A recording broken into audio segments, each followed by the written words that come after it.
So for the past few years, in case you've been living under a rock, podcasts have taken a huge surge in interest. I take offense to that.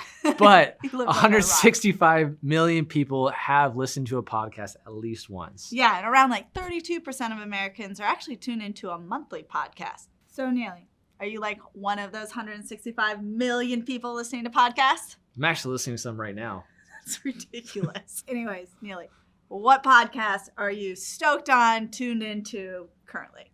Right. I listen to a ton, but probably the most recent is Smart Passive Income by Pat Flynn. Talks about all things just business and smart passive income. All right, you are such a nerd. So I'm listening to a pretty cool podcast. It's called Ain't That Swell? It's a surfing podcast. Get it? I hate it. It's great. They talk to like surfers that are professionals. They're competing. They also just have like self-deprecating jokes. They also talk about just all things surf. So it's great for me when I'm not in the water and in between work or commuting. Also, another thing that comes to mind, access to new audiences. That's actually one of the main motivations for why I want to do a podcast with Neely. It's like the YouTube thing, doing well, it's taken off, but think about the audience we could reach. The new audience. She's been asking me for months. With a podcast. But it could also help you just better understand your target audience. And we all like businesses. We all make money, right? This can actually help you make money. So maybe you're thinking about starting a podcast, or if you already have one, maybe it's time to start monetizing it, right?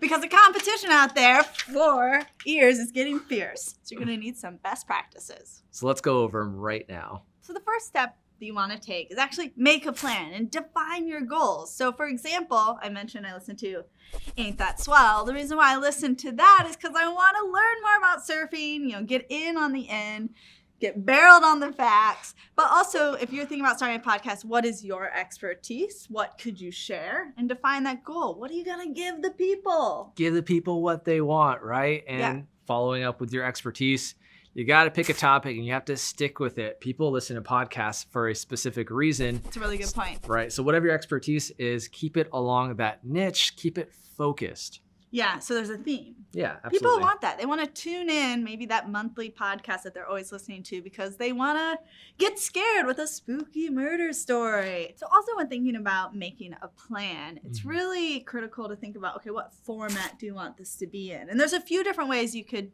do this. Think about the podcast you listen to. One that comes to mind right away, obvious one, a monologue.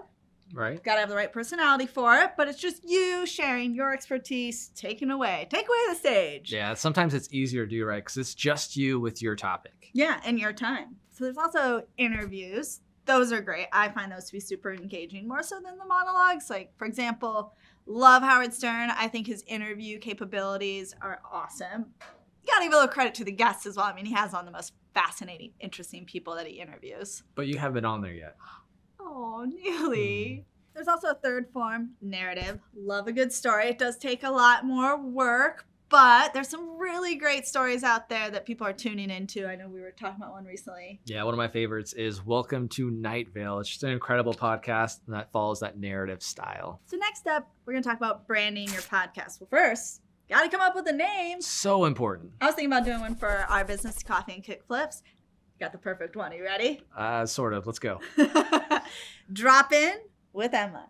Okay, not bad. I like it. I like it. A little drop in. So it's like the skating reference. I was kind of, do I go with the coffee reference or both? But you don't want to keep it too long. Yeah, it works. I used to have a podcast in the past. Seriously? What was the name? Craft Thinking. We basically drank a different beer every episode and talked about business. Oh, that's so cool. Get that's it. cooler than mine. Okay, cool. So does that mean you had a website then for your podcast? I did. I went the hard route and had a WordPress site. It was a little bit more difficult.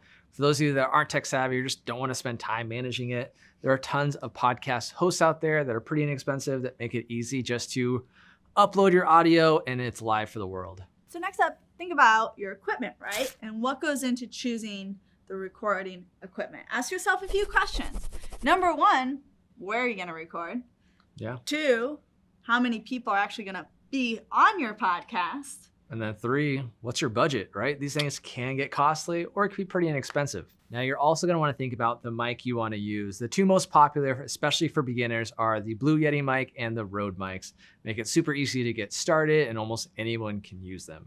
All right, so when it comes to actually producing your podcast, there's some great tips. First off, just know first time's going to be awkward, right? But don't read a script. You don't want to sound like a robot. Right. It does help to have like bullet points of what you're going to talk about, but use those as conversation guides, not as exactly what you're going to say. Totally. And also, I do this on my webinars. Like, no one can actually see me doing my webinar. I don't do video, but I imagine that my audience can see me. And that actually helps me to be more animated and bring my voice to life and really add extra like enunciation, etc. Yeah. And I move my hands a lot. So another thing when thinking about producing a podcast, running an interview.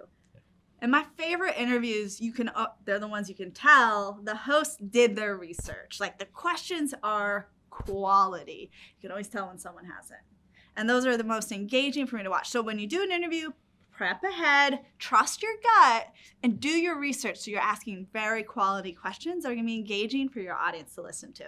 So you've got your podcast all recorded. Now you have to edit it. There are two thought processes you can do here. You can either leave it as is and just give the people everything, or you can edit. And now if you're going to be editing, you can use software like Audacity. It's a free open source platform, or GarageBand is a native platform for Macs. It's what most beginners start to use when they're creating their first podcast. So when it comes to actually publishing your podcast, you'll want to submit your podcast feed over to iTunes for Apple users and Stitcher for Android. Yeah, and Spotify has also been one of the more recent ones to let a lot of people onto the platform because they're really trying to promote podcasts too. Yeah, I just started to dabble with that. I noticed it recently. I was like, oh, there's podcasts on here too? Right. I love Spotify.